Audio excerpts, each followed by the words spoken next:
Hello friends, मैं गौरव आपका स्वागत करता हूं CGPSC मैपोलॉजी में। और आज हम भारतीय अर्थव्यवस्था से जुड़ी कुछ चीज़ें देखेंगे।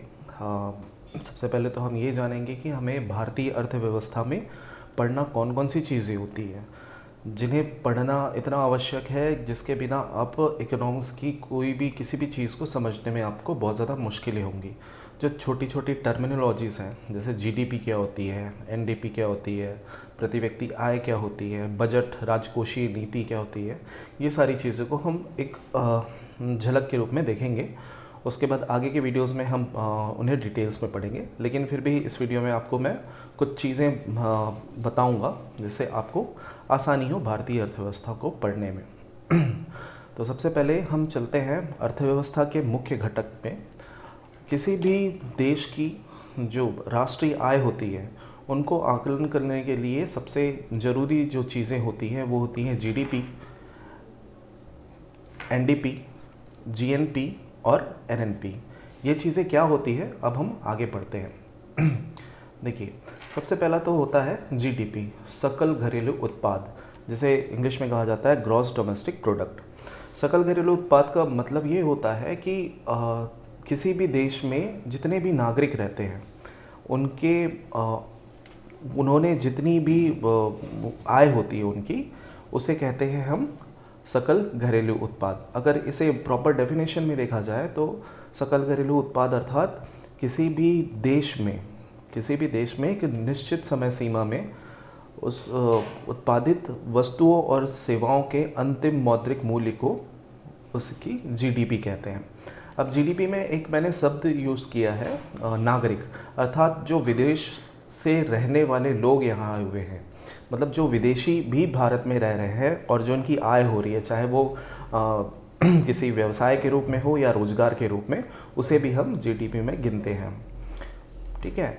और उसके बाद चलते हैं हम शुद्ध घरेलू उत्पाद। शुद्ध घरेलू उत्पाद का अर्थात ये हो जाता है, यहाँ पर हम जीडीपी में से सिर्फ मूल्यह्रास जो होता है उसे हम माइनस कर देते हैं, उसे घटा देते हैं, तो हमें एनडीपी प्राप्त हो जाता है। एनडीपी अर्थात नेट डोमेस्टिक प्रोडक्ट, शुद्ध घरेलू उत्पाद।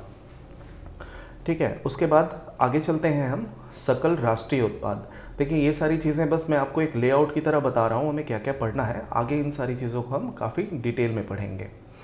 सकल घरेलू उत्पाद के बाद हम पढ़ते हैं सकल राष्ट्रीय उत्पाद।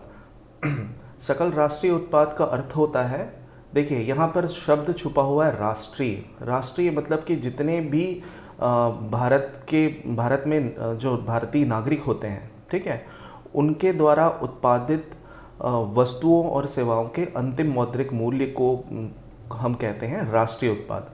अब यहाँ देखने वाली चीज़ ये है कि जितने भी भारतीय विदेशों में जाकर रोजगार कर रहे हैं या व्यवसाय कर रहे हैं, उनको भी इसमें काउंट किया जाता है। लेकिन भारत के क्षेत्र में जो विदेशी नागरिक किसी भी प्रकार का रोजगार या व्यवसाय कर रहे हैं, उसे इसमें नहीं गिना जाता है। जैसे मान के चलिए कि हमारी एक एक्ट्रेस है जैकलिन फर्नांडिस, शायद वही नाम है उनका, और वो है श्रीलंका से। ठीक है। अगर वो अपनी आमदनी, जो भी पिक्चर से उन्हें पैसे मिलते हैं, वो अपनी आय क्या करती हैं, अपनी कंट्री सेंड करती है, भेजती है, तो उनकी आय को हम इस सकल राष्ट्रीय उत्पाद में नहीं गिनेंगे। वहीं हम देखेंगे कि हमारे कुछ बैंक्स हैं जो विदेशों में भी कार्यरत है, हमारे कुछ हीरोज़ हैं जो हॉलीवुड की मूवीज़ में काम करते हैं, तो उनकी जो आय होती है, और हमने ये भी देखा है कि टाटा की बहुत सारी कंपनीज़ जो हैं वो विदेशों में भी है, वहाँ जो उनकी आय होती है उसे हम राष्ट्रीय उत्पाद में गिनेंगे। ठीक है। कुल मिला के मेरा बोलने का मतलब यही है कि राष्ट्रीय मतलब जितने भी भारत के नागरिक होते हैं, ठीक है, इनमें विदेशियों की आय को नहीं गिना जाता है, और जो नागरिक भारत से बाहर रहते हैं उनकी आय को काउंट किया जाता है। ठीक है। यह डिफरेंस हो गया जीडीपी और जीएनपी में, घरेलू और राष्ट्रीय। घरेलू का अर्थात ये हो गया कि आपके देश में जितने भी लोग निवास कर रहे हैं, चाहे वो विदेशी हो या भारत के नागरिक हों।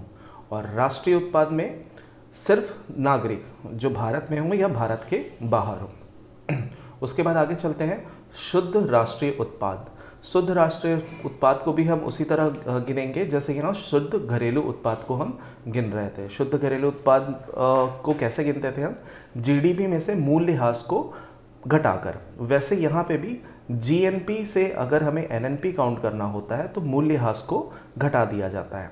अब मूल्यह्रास होता क्या है, हम एक एग्जाम्पल की तरह देखेंगे कि जैसे आपने कोई गाड़ी खरीदी, इस साल 50,000 की गाड़ी खरीदी, लेकिन अगले साल उस गाड़ी की कीमत क्या होती है? थोड़ी कम हो जाती है, उसका मूल्यह्रास हो जाता है।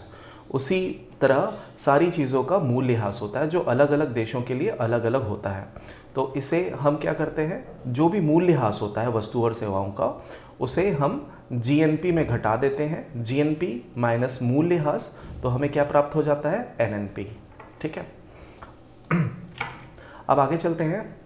प्रति व्यक्ति आय, पर कैपिटा इनकम, ये किसी देश में नागरिकों की औसत जो आय होता है उनकी गणना होती है। जैसे जितनी भी किसी देश की आय होती है उसे हम क्या करते हैं, देखिए यहाँ पर लिखा हुआ है देश की प्रति व्यक्ति आय बराबर राष्ट्रीय आय, मतलब उस देश की जितनी भी आय होती है उसे उस राष्ट्र की कुल आबादी से डिवाइड करके निकाला जाता है। मानने एक तरह से समझने के लिए, जैसे एक परिवार में 5 लोग हैं, 5 लोगों में से 3 उसमें से रोजगार करते हैं और जो 2 लोग हैं वो बेरोजगार हैं, लेकिन और उनकी 3 लोगों की सालाना जो आय होती है, सालाना आय है मान लीजिए वो 1.5 लाख रुपए है। ठीक है, 1.5 लाख रुपए है। ठीक, अब उनमें टोटल जो परिवार के सदस्य हैं वो कितने हो गए? 5। तो इस प्रकार हम जो उनकी प्रति व्यक्ति आय जो निकलती है वो होती है 3 लाख रुपए। इस प्रकार हम ये मान लेंगे कि उनकी औसत प्रति व्यक्ति जो औसत जो आय होती है उनकी वो 3 लाख रुपए है। इसी प्रकार हम देश के प्रति व्यक्ति की आय निकालते हैं। फिर आगे चलते हैं क्रय शक्ति समता, purchase power parity. Purchase power parity वो होती है कि किसी भी देश की मुद्रा से हम किसी चीज़ की कीमत कितनी है, जैसे कि मान लेंगे हम कोई टूथपेस्ट इंडिया में ख़रीदते हैं, उसका मूल्य कितना है, किसी दूसरे कंट्री में जाकर उसी टूथपेस्ट को खरीदते हैं तो उसका मूल्य कितना है, हमें कितने पैसे देने पड़ेंगे। ये होता है आपकी मुद्रा की शक्ति, ये बताती है आपके मुद्रा की शक्ति कि आप उस मुद्रा से कितनी चीज़ें खरीद सकते हैं। ठीक है, ये हो गया जो मुख्य घटक है जो राष्ट्रीय आय की गणना के लिए सबसे ज़्यादा इम्पोर्टेंट होते हैं। ठीक है, उसके बाद प्रति व्यक्ति आय और क्रय शक्ति क्षमता। बाकी सारी चीज़ों को हम आगे वीडियोस में डिटेल में पढ़ेंगे। फिर आती है मौद्रिक नीति। मौद्रिक नीति मॉनेटरी पॉलिसी, जिसे डिसाइड करती है आरबीआई। ठीक है, आरबीआई हम यहाँ पर देख रहे हैं, जो पिक्चर है श्री शक्तिकांत दास जी की है। ये हमारे आरबीआई के 25 नंबर के गवर्नर हैं। ठीक है, अब मौद्रिक नीति क्या होती है? मौद्रिक नीति देखिए इस वीडियो में मैं आपको सिर्फ एक नॉर्मल सी जानकारी दूंगा, बाकी डिटेल्स हम आगे पढ़ेंगे। मौद्रिक नीति का उद्देश्य ये होता है जो देश में बेरोजगारी, निर्धनता और जो मुद्रास्फीति है वो उसका संतुलन बनाए रखना। ठीक है, ना बेरोजगारी बढ़े, ना निर्धनता बढ़े और साथ साथ किसी भी चीज़ की महंगाई ना बढ़े। जो मार्केट में जो भी साख होती है, जो बोलते हैं ना नगद, उसका जो फ्लो है वो एक अच्छी तरीके से बना रहे। ठीक है, उसके लिए आरबीआई अलग अलग रेट्स तय करती है बैंकों के लिए और उस बैंक के द्वारा क्या करती है, जो नगद का जो तरलता है उसका फ्लो है उसे डिसाइड करती है। सबसे पहले देखते हैं हम बैंक रेट। अब पहले उसको जानने के पहले हम देखेंगे क्या होता है। आरबीआई जो होती है वो हेड होती है सारे बैंक्स की। ठीक है, अब जितने भी दूसरे व्यावसायिक बैंक होते हैं, ठीक है, मान लीजिए एक बैंक है XYZ, ये बैंक है X, Y और Z। अब इस बैंक को पैसे की ज़रूरत होगी तो वो किससे लेगी? आरबीआई से। ठीक है, इस बैंक के पास अगर पैसे अतिरिक्त हैं तो वो किसके पास जमा करेगी? आरबीआई के पास। इसी प्रकार आरबीआई अपने अलग अलग रेट से, अपने अलग अलग ब्याज दरों से मार्केट में संतुलन बना के रखती है कि पैसों का जो फ्लो है वो कितना बना रहे। ठीक है, अगर मार्केट में ज़्यादा पैसे आ जाते हैं तो भी क्या होता है, वस्तुओं की कीमतों में वृद्धि हो जाती है। ठीक, तो इस प्रकार आरबीआई ये निर्णय करती है कि मार्केट में जो पैसों का फ्लो है वो बना रहे, और किस प्रकार बना रहे। सबसे पहले देखेंगे हम बैंक रेट। बैंक रेट वो होता है जिसमें कोई भी बैंक आरबीआई से लंबे समय के लिए लोन लेता है। अब देखिए, जो इस बैंक रेट से ये डिसाइड होता है, जितना बैंक रेट ज़्यादा होगा, अगला बैंक, सपोज ये बैंक है, वो अगर इंटरेस्ट रेट ज़्यादा होगा तो वो क्या होगा, कम पैसे आरबीआई से लेगा, और कम पैसे लेगा तो वो मार्केट में कम लोन बांटेगा, तो जिससे मार्केट में क्या होगा, मुद्रा की थोड़ी कमी रहेगी। लेकिन जब बैंक रेट आरबीआई कम कर देता है तो ये जो बैंक है, XYZ बैंक है, वो क्या करेगा, आरबीआई से ज़्यादा पैसे लेगा और मार्केट में ज़्यादा लोन बांटेगा, जिससे क्या होगा, मुद्रा की जो शाख है मार्केट में वो क्या होगी, बढ़ जाएगी। ठीक है, उसी प्रकार फिर आगे चलते हैं हम। नगद आरक्षित अनुपात, जिसे बोलते हैं कैश रिजर्व रेशियो। ठीक, हर बैंक को आरबीआई के पास कुछ पैसे जमा करने रखते हैं। उनकी जो भी शक्ति होती है, जितना बैंक की संपत्ति होती है, उस संपत्ति का एक अमाउंट, निश्चित अमाउंट क्या होता है, उन्हें आरबीआई के पास में जमा रखना पड़ता है। ठीक है, आरबीआई, और ये हो गया बैंक XYZ बैंक। ठीक, अब ये बैंक खुला और इसकी जितनी भी संपत्ति होगी उसका एक निश्चित प्रतिशत उसे क्या करना होगा, आरबीआई के पास एक फिक्स डिपॉजिट की तरह उसे जमा रखना पड़ेगा। ये बैंक उसे वापस नहीं ले सकता। ये उनके जो कस्टमर, बैंक के कस्टमर होते हैं, उनकी सुरक्षा के लिए ये उनके पास जमा होते हैं। ठीक है, इसके द्वारा भी शाख नियंत्रण किया जाता है आरबीआई के द्वारा, इसे मैं आगे वीडियोस में समझाऊंगा। उसके आगे होती है सांविधिक तरलता अनुपात। सांविधिक तरलता अनुपात ये होता है कि हर बैंक को अपने पास गोल्ड, सोना, विदेशी मुद्रा और सरकारी प्रतिभूति रखना आवश्यक होता है। ठीक है, जितनी भी बैंक की संपत्ति है उसका एक निश्चित प्रतिशत जो आरबीआई निर्धारित करती है, उसे उस मूल्य का सोना, ठीक है, सरकारी प्रतिभूति या विदेशी मुद्रा का भंडार उस बैंक को रखना पड़ता है। किस बैंक को, XYZ, जितने भी व्यावसायिक बैंक है। ये इसलिए रखना पड़ता है क्योंकि जितने भी ग्राहक होते हैं बैंक के, ठीक है, जिनके बैंक में खाते होते हैं, उनकी आवश्यकता पूर्ति करने के लिए बैंक को हर समय उनके पास उपलब्ध पैसे होना चाहिए, ताकि जैसे जो भी सरकारी प्रतिभूतियां हैं, सोना है या विदेशी मुद्रा है, तो उससे कभी भी एक्सचेंज करके आरबीआई से ये बैंक क्या कर सकती है, पैसे ले सकती है। ठीक है, फिर आगे चलते हैं हम। सीमांत स्थायी सुविधा। सीमांत स्थायी सुविधा में बस ये जानने के लायक चीज़ है कि कोई भी बैंक आरबीआई से ओवरनाइट अगर लोन लेता है तो उसे सीमांत स्थायी सुविधा कहते हैं। ठीक है, उसके बाद आ जाता है most important, repo rate and reverse repo rate. ठीक, अब इसको ध्यान से देखिए ये क्या होता है। ठीक है, ये हो गया आरबीआई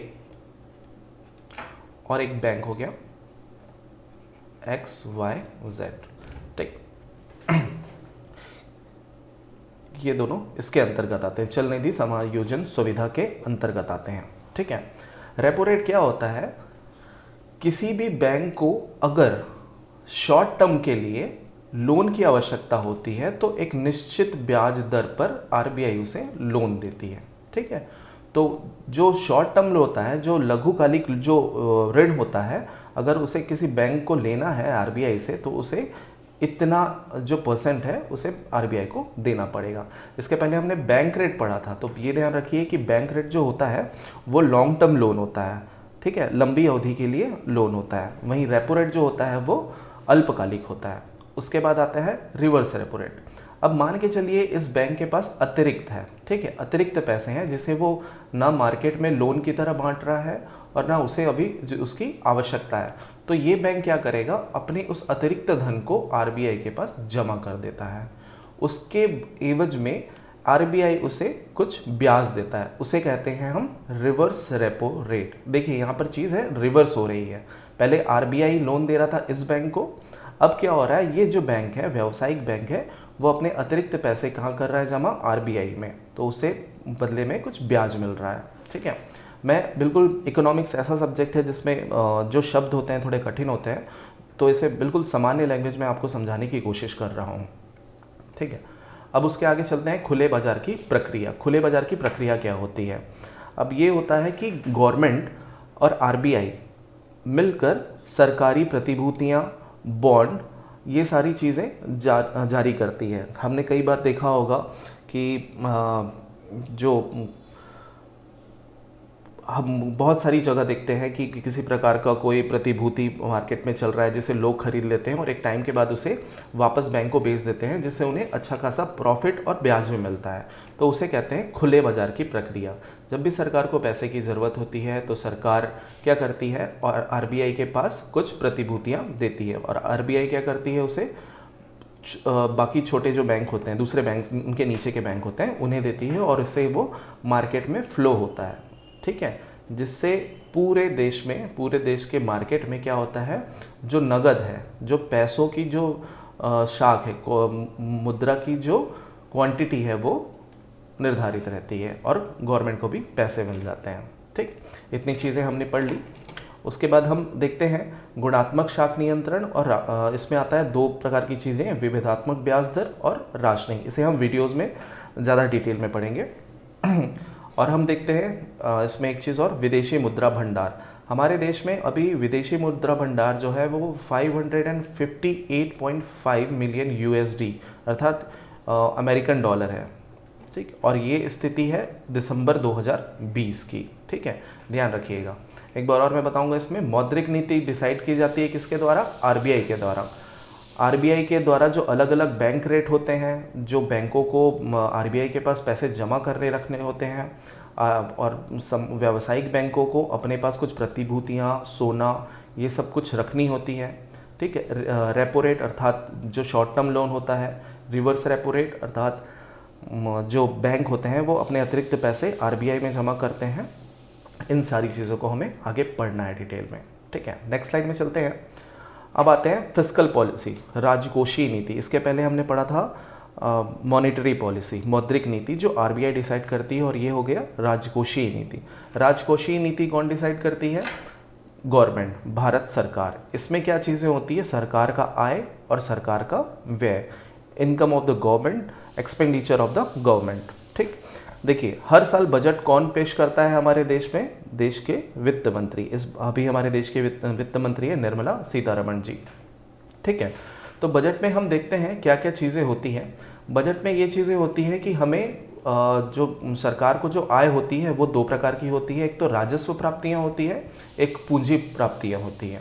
देखेंगे ये क्या क्या चीज़ें होती हैं। राजस्व प्राप्तियाँ अर्थात कर, जितने भी जो टैक्स लगते हैं, इनकम टैक्स हो गए, कॉरपोरेट टैक्स हो गए, जितने भी प्रकार के टैक्स होते हैं, उनसे जो प्राप्तियाँ होती है उन्हें कहते हैं कर प्राप्तियाँ।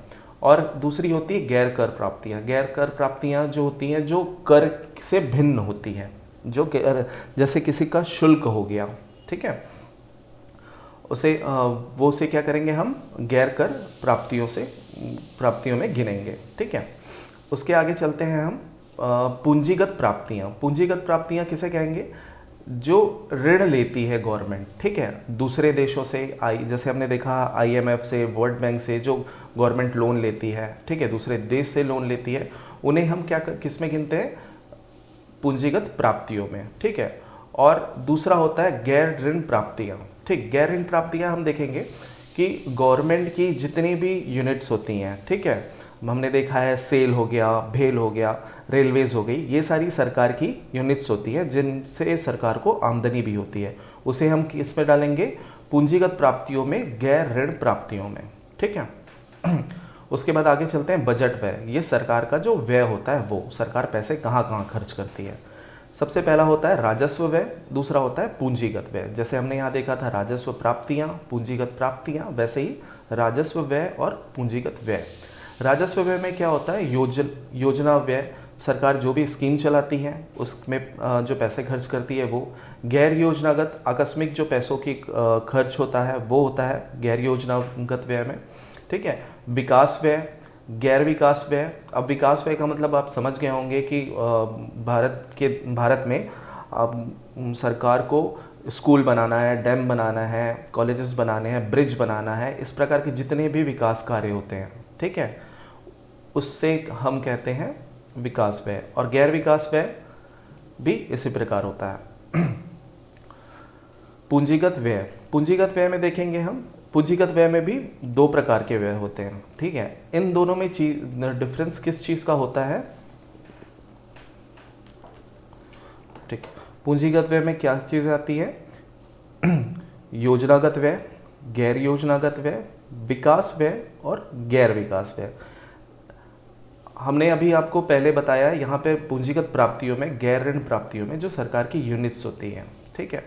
अब गवर्नमेंट को कोई स्टील प्लांट डालना है कहीं पर या कोई पावर प्लांट डालना है, तो एक योजना के तहत क्या करेगी, वो उस पर व्यय करेगी और इससे जो प्राप्तियाँ होती है, ठीक है, वो दीर्घकालीन होती है, वो लंबे समय तक होती रहती है, ठीक है। इन सारी चीज़ों के बारे में डिटेल हम पढ़ेंगे आगे के वीडियो में।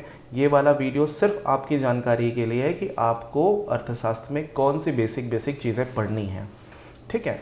उसके बाद हम चलते हैं सरकारी खाते। सरकार के पास खाते कितने होते हैं, ठीक है।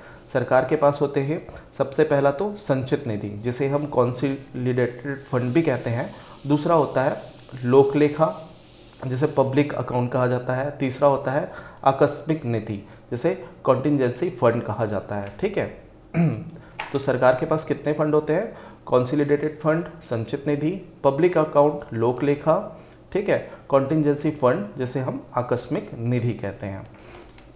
अब बजट में जो भी आय और व्यय होता है, ठीक है, अब सामान्य सी चीज़ें हैं, आपकी जितनी आमदनी है आप उससे ज़्यादा खर्च करेंगे तो आपको घाटा होगा। उसी प्रकार बजट में जितनी भी आय होती है, ठीक है, जितना भी गवर्नमेंट को, सरकार को आय होती है, अगर उससे ज़्यादा अगर वो व्यय करती है तो उसे क्या होता है, घाटा, ठीक है। तो इसमें अलग अलग प्रकार के घाटे होते हैं जिसे हम आगे पढ़ेंगे। प्राथमिक घाटा, प्रभावी राजस्व घाटा और राजकोषीय घाटा, ठीक है। इन सारी चीज़ों को हमें आगे पढ़ना है। उसके बाद हमने देखा होगा कुछ क्वेश्चंस पीएससी और व्यापक में पूछे जाते हैं कि निर्धनता क्या होती है, किस प्रकार की होती है, ठीक है, उन्हें किस के द्वारा मापन का किया जाता है, उनसे संबंधित समितियां कौन सी है, बेरोजगारी क्या होती है, इन सब चीज़ों को हम जानेंगे, ठीक है। सबसे पहले तो देखेंगे निर्धनता। निर्धनता दो प्रकार की होती है, सापेक्ष निर्धनता और दूसरा है निरपेक्ष निर्धनता, जिसे जिनके मापन की विधि होती है, एक तो लॉरेंज वक्र और दूसरा होता है गिनी गुणांक। लॉरेंज वक्र में हम ये देखेंगे कि एक वक्र बनता है जिसके नीचे आने वाले लोग, इस प्रकार एक वक्र बनता है जिसके नीचे आने वाले लोग रहते हैं वो निर्धन होते हैं, ठीक है। गिनी गुणांक जो होता है इस लॉरेंज वक्र का क्या होता है, एक संख्यात्मक मापन होता है, ठीक। और उनसे संबंधित जो समितियां हैं जिन्होंने अपने अलग अलग आकलन दिए हैं कि किन्हें गरीब कहा जाएगा, किन्हें निर्धन कहा जाएगा, किन्हें नहीं कहा जाएगा, उसके लिए अलग अलग समिति गठित की गई थी और अलग अलग समितियों ने अलग अलग अपनी राय दी है। जैसे हो गया लकड़वाला समिति हो गई, सुरेश तेंदुलकर समिति हो गई और रंगराजन समिति हो गई। एक बार हम सापेक्ष निर्धनता और निरपेक्ष निर्धनता को भी देख लेते हैं। सापेक्ष निर्धनता का अर्थ होता है किसी विकासशील देश में आप देखेंगे कि एक होते हैं बहुत हाई प्रोफाइल लोग, ठीक, और दूसरे होते हैं थोड़े मिडिल क्लास लोग। तो इन दोनों के बीच में जो डिफरेंस होता है उसे कहते हैं हम सापेक्ष, मतलब कम गरीब और मतलब विकसित देशों में आपने देखा होगा कि बहुत रिच पीपल वहाँ रहते हैं और उनसे कंपेयर किया जाए उन्हीं की कंट्री के कुछ लोगों से तो वो उनके कंपेयर में थोड़े से कम रिच होते हैं। तो इनके बीच का जो मापन होता है उसे सापेक्ष निर्धनता कहते हैं। सापेक्ष निर्धनता का उदाहरण है विकसित देशों में जिसे नापा जाता है। दूसरी होती है निरपेक्ष निर्धनता। निरपेक्ष निर्धनता का अर्थात ये होता है कि लोग जो भी हैं वो अपने कुछ आवश्यकताओं की पूर्ति, ठीक है, एक उनका स्टैंडर्ड होता है, एक उनका मापन होता है, उसके नीचे अगर अपना जीवन व्यतीत करते हैं, ठीक है। अब मान लीजिए जैसे वो कहा जाता है ना रोटी कपड़ा और मकान, उस प्रकार वो अपनी कुछ बेसिक नीड्स अगर पूरी नहीं कर पाते हैं तो उनके नीचे जीवन यापन करने वालों को क्या कहा जाएगा? निर्धनता। और उस अगर वो अपनी आवश्यकताओं की पूर्ति कर लेते हैं तो उन्हें क्या निर्धन नहीं कहा जाएगा। ठीक है, आगे चलते हैं। बेरोजगारी। बेरोजगारी देखेंगे हम किस किस प्रकार की होती है। संरचनात्मक बेरोजगारी, अदृश्य या प्रच्छन्न बेरोजगारी। ठीक है, यहाँ पर लिखना मिस हो गया है, ये इसे कहते हैं घर्षणात्मक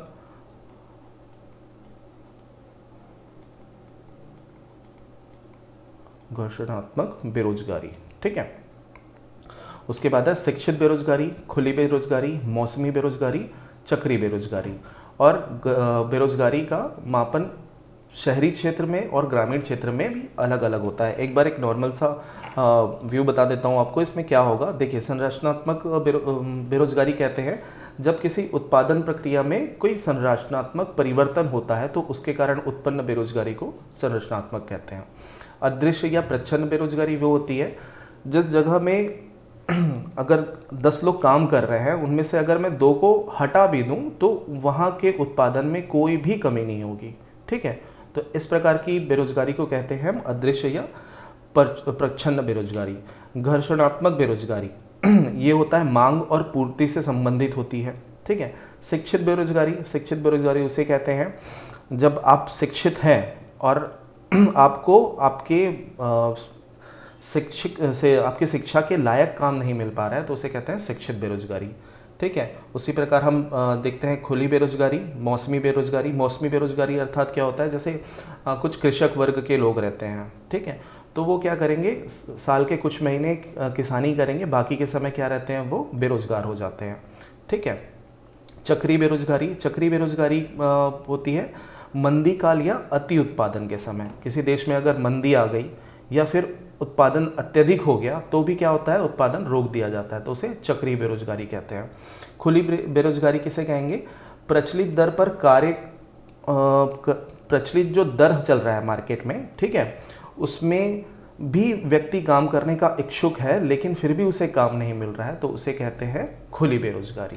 ठीक है, इतनी चीज़ें हम देखें इस स्लाइड वीडियो में। ठीक है, एक बार और रिपीट कर देते हैं हम क्या क्या पढ़ना है हमें, बेसिक चीज़ें, और बहुत सारे डिटेल्स हमें भारतीय अर्थव्यवस्था में पढ़ना होता है, लेकिन उसके पहले ये बेसिक चीज़ें को हमको जानना बहुत ज़रूरी होता है। Like GDP, NDP, GNP, NNP, per capita income, ठीक है, प्रति व्यक्ति आय, क्रय शक्ति समता, उसके बाद मौद्रिक नीति जो आरबीआई डिसाइड करती है। ठीक, उसमें पढ़ना होता है बैंक रेट, नगद आरक्षित अनुपात, संविधिक तरलता अनुपात, सीमांत स्थायी सुविधा, repo rate, reverse repo rate, most important. ठीक है, चल निधि समायोजन सुविधा, खुले बाजार की प्रक्रिया। उसके बाद चलते हैं राजकोषीय नीति। राजकोषीय नीति किसके द्वारा बनाई जाती है, भारत सरकार के द्वारा। सरकार की आय, सरकार का व्यय। सरकारी खाते कितने प्रकार के होते हैं ये देखना पड़ेगा हमें। जो घाटे होते हैं सरकार को, आय से अधिक व्यय करने पे जो घाटे होते हैं, ठीक है, जैसे राजस्व जितना आया उस, देखिए यहाँ पर है राजस्व प्राप्तियाँ और यहाँ पर है राजस्व व्यय। अगर मेरे पास 10 रुपये का राजस्व प्राप्तियाँ हुई और मैं 12 रुपये खर्च कर रहा हूँ तो मुझे क्या हुआ, 2 रुपये का नुकसान, तो उसे कहते हैं राजस्व घाटा।